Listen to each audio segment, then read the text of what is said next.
righty, our guest today is a 6-foot guard from the University of Iowa, the NCAA all-time Division I scoring leader, the first pick of the WNBA draft, WNBA assist leader, all-star, and 2024 WNBA Rookie of the Year. Stop everything you're doing because Caitlyn Clark just set the tone in the most epic way possible. The basketball superstar, the queen of clutch and face of the sport, kicked off the year as the first guest of the year on the New Heights podcast. Yes, Travis and Jason Kelce brought in the biggest guest in the history of our show, and the Time Magazine Athlete of the Year, Miss Caitlyn Clark. Please welcome everyone. Yeah. But wait, what's Caitlyn's take on them? And Caitlyn did not hold back. From jaw-dropping career revelations to her mindset after this unforgettable season, this interview is packed with moments that will leave you speechless. Being a sports icon.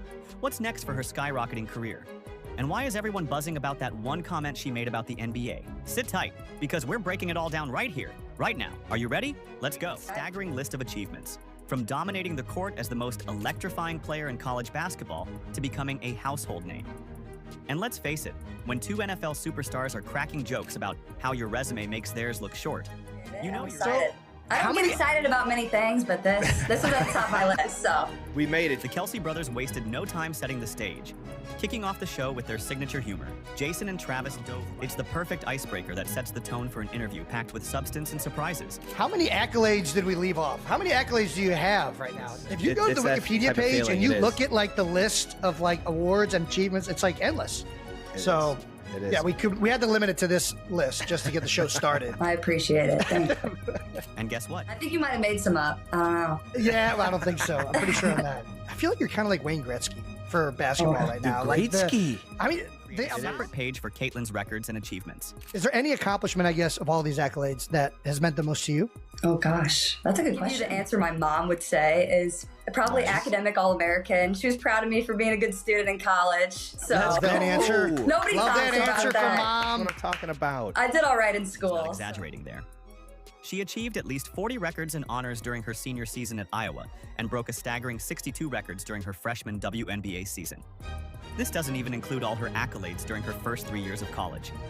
The entire list is so long, Wikipedia All-American, a title that, to her family, means just as much as her dominance on the court. Caitlyn explains that all these accolades are just byproducts of putting in the work and genuinely enjoying the game. Breaking records? That was never her aim. But then comes the gold. Caitlyn opens up about what she thinks but other than that, I mean, they're all cool, but you don't really care. It kind of just comes with it. It comes with having fun. And Caitlyn then shifts gears, bringing a heartfelt moment to the conversation.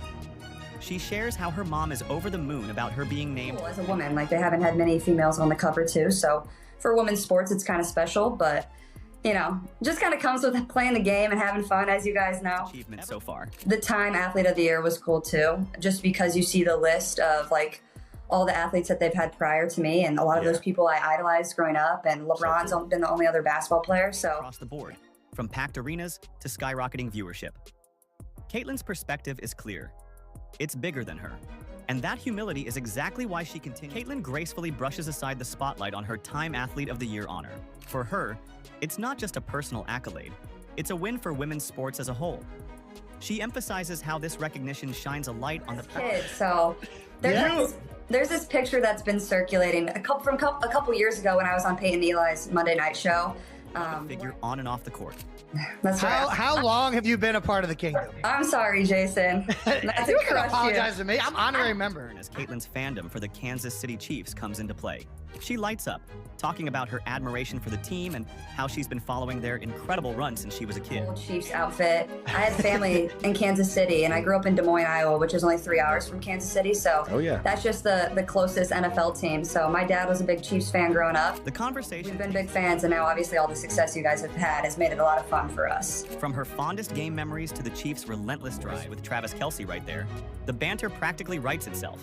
People think I'm like a bandwagon Chiefs fan. I'm like, no, I was there before Patrick and Travis. Like, we were. I love it. We were ride or die. Caitlyn isn't just a basketball phenom.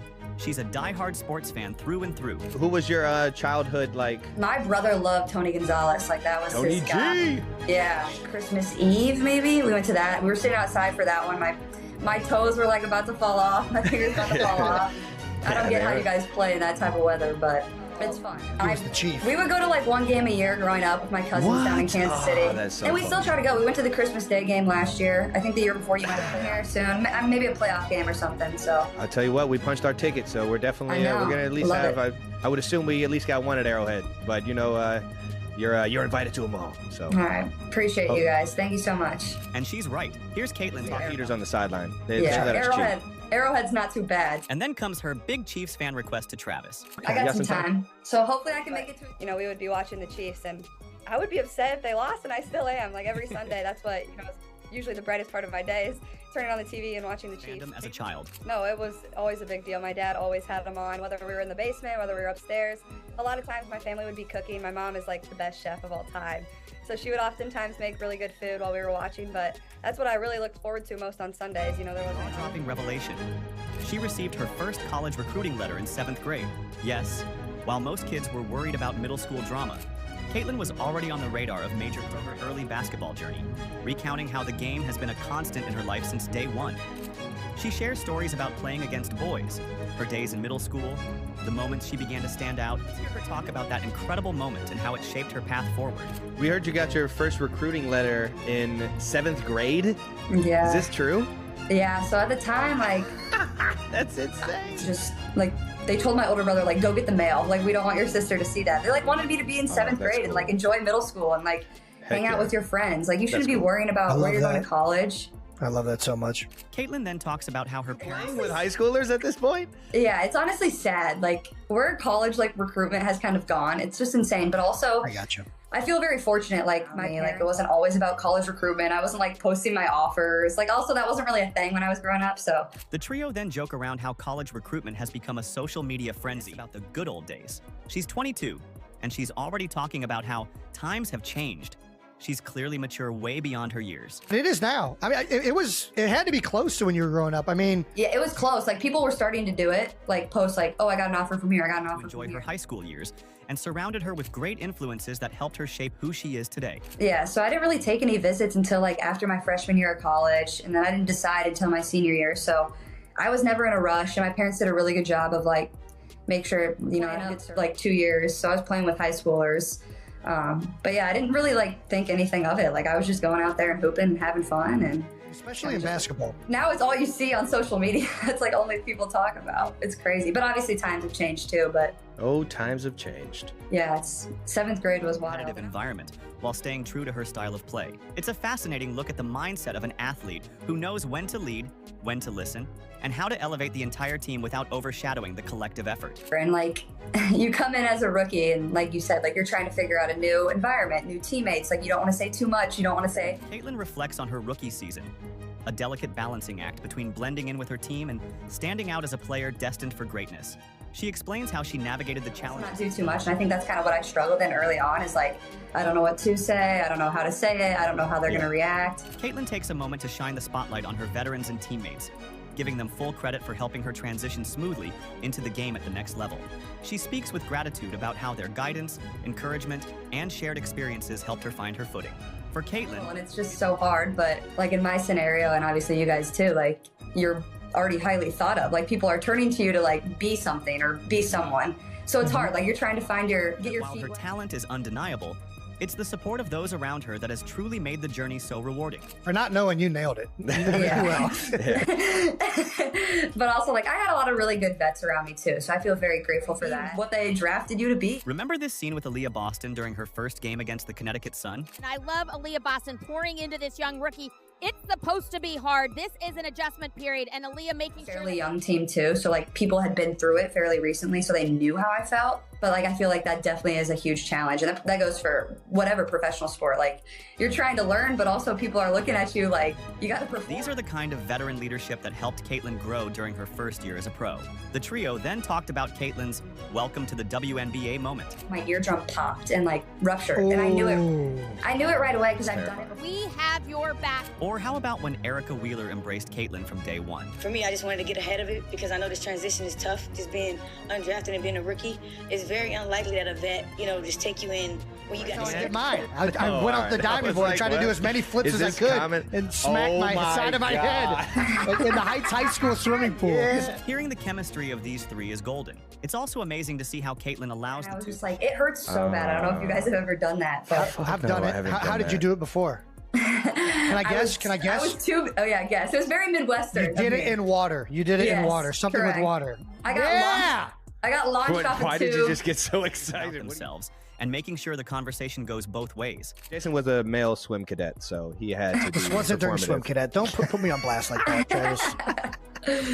That's funny, but yeah, I got launched off a tube in the middle of a lake. Not just in terms of basketball, but in the opportunities, growth, and lessons that have come her way. I would say like, I don't know, life changing maybe, That's a great one. Nice. I That's think a really that and good like that's all in a good way. Like, I mean, things just change really fast. Like underwater, I'm like, am I okay? that's some Midwest stuff right there. But yeah, so that was my welcome to the W moment. The tone shifts as Caitlyn reflects on the transformative nature of the past year. With sincerity, she shares how life-changing. That's just how the world works, and especially with social media, people see a lot of your life, but that's what makes it fun and why I've had so many cool opportunities too. So it's crazy, like looking back at a year ago today or around this time, like I was just beginning my senior year of college. And obviously, you know, life just changes fast, but that's what makes it fun and cool. And, you know, quickly started a new chapter of my life too, like moving here to Indianapolis, and feel lucky I'm still in the Midwest. I know you guys like the Midwest, so people attended our games, but it's obviously not on the magnitude that it is now.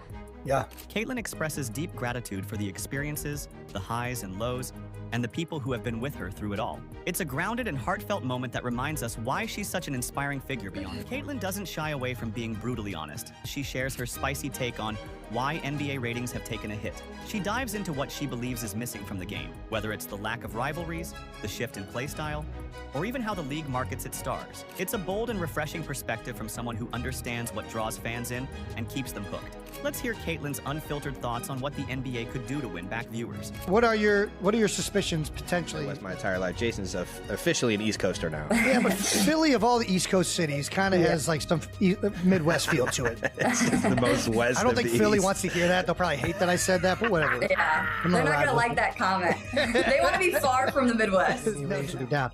Honestly, like I feel like the average just like basketball fan doesn't understand how good NBA players are, and they think it looks like they're not trying. I promise you they're trying. They're just like so good. Like that's why it looks like they're not trying. And obviously the physicality of the league has changed a lot, and I wasn't around physical, and maybe people want more like beef and physicality, and people think it's gotten soft, but I think that's also because the skill has just changed. And like, She then gives her honest take about how the sport keeps on changing and how that's good for the sport. that's what's great about basketball. Like it's always evolving. Like it's going to be different